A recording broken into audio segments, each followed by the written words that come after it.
Hello friends, welcome to best counsellor. और आज लेके आई हूँ मैं आपके लिए 20 डेज का plan JEE mains April attempt के लिए। अगर आपका सिलेबस अब तक कंप्लीट नहीं है या फिर बैकलॉग से डजेंट मैटर, अगर आप मेरे बताए हुए टिप्स को फॉलो करेंगे तो आपके जेईई मेंस के अप्रैल अटेम्प्ट 95 से 97% ईजिली आ जाएंगे। तो चलो सेक्शन को स्टार्ट करते हैं। Point number 1, high weightage chapter. सबसे पहले तुम्हें हाई वेटेज चैप्टर्स को करने हैं। यहाँ पर तुम्हें स्क्रीन पर तीनों सब्जेक्ट से हाई वेटेज चैप्टर्स दिखाई दे रहे हैं, इसे नोट कर लेना और सबसे पहले इन्हीं चैप्टर्स को कंप्लीट करना, क्योंकि अगर तुम्हारा सिलेबस अब तक इनकम्प्लीट है बैकलॉग से, अगर आप इन इंपॉर्टेंट चैप्टर्स को कर लेंगे तो आपका जेईई मेंस अप्रैल अटेम्प्ट में 95 से 97% ईजिली आ जाएंगे। तो सबसे पहले इंपॉर्टेंट चैप्टर्स को फॉलो कर लिए। पॉइंट नंबर 2 हम बात करने वाले आपका वीकली क्या टारगेट होना चाहिए। 20 डेज का टारगेट आपके पास 3 वीक्स है, तो उन 3 वीक्स में तीनों वीक का आपका क्या टारगेट होना चाहिए वो भी हम स्टेप्स में डिवाइड करेंगे। तो तुम्हें तुम्हारा वीकली टारगेट सेट होना चाहिए कि मुझे वीकली कितने चैप्टर्स करने हैं।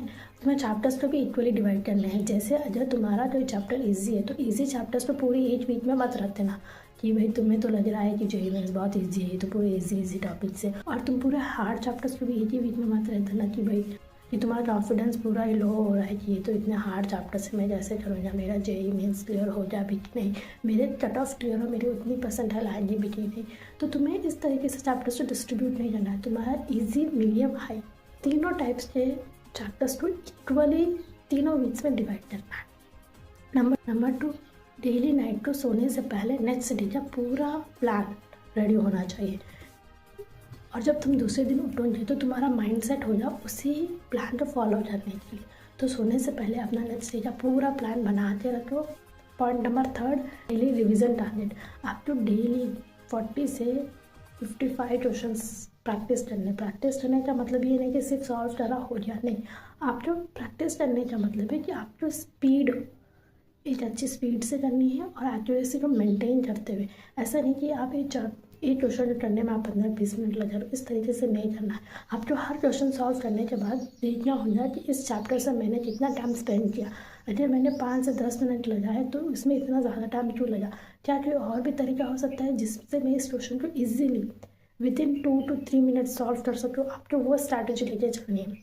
तो आप हर क्वेश्चन को उसी तरीके से अटेम्प्ट करना जिससे आपकी स्पीड मेंटेन रहे और आपकी एक्यूरेसी 100% बनी रहे। अब हम बात करने वाले हैं स्टेप नंबर 3 की। अगर आपका फर्स्ट वीक का टारगेट फेल होता है तो आप दूसरा टारगेट बनाइए और उसको फॉलो करिए।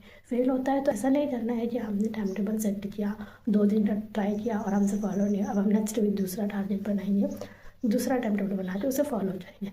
ऐसा बिल्कुल भी नहीं करना है। अगर आपने एक बार जो शेड्यूल बना लिया, जो टाइम टेबल बना लिया, उसको आपको 100 में 200% देके उसे फॉलो करना है। और अगर फिर भी किसी कारण से आपका वो टारगेट फेल हो जाता है तो दूसरा टारगेट बनाइए। अब हम बात करने वाले हैं point number 4, week wise detail strategy. तो आपको फर्स्ट वीक में जितने भी हाई वेटेज चैप्टर्स है उन्हें कंप्लीट करना है। आप एक दिन में 2 चैप्टर्स का टारगेट लेके चलो पर सब्जेक्ट। जैसे कि मेरा आपका रिवीजन प्लान होना चाहिए, आप चीज़ों को रिवाइज करो, इम्प्रूव करो। अगर आपके कोई जो टॉपिक वीक है तो उसके ऊपर सबसे पहले वर्क करो।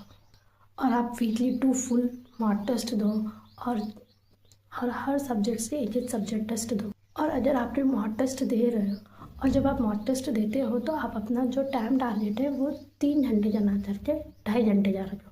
क्योंकि जनरली क्या होता है ना, हम जब घर में बैठ के एग्ज़ाम देते हैं तो हम काफ़ी कंफर्टेबल रहते हैं और हम आराम से एग्ज़ाम देते हैं, हमें कोई भी एंजाइटी स्ट्रेस नहीं होता।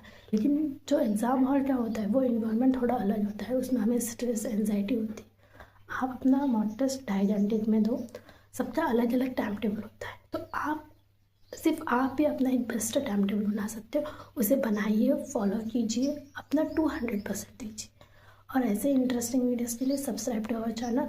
वन मोर थिंग, अगर आपको हमारी टीम से काउंसलिंग सपोर्ट या मेंटरशिप चाहिए तो उसके लिए नीचे के डिस्क्रिप्शन में लिंक दे रखा है। Thank you for watching.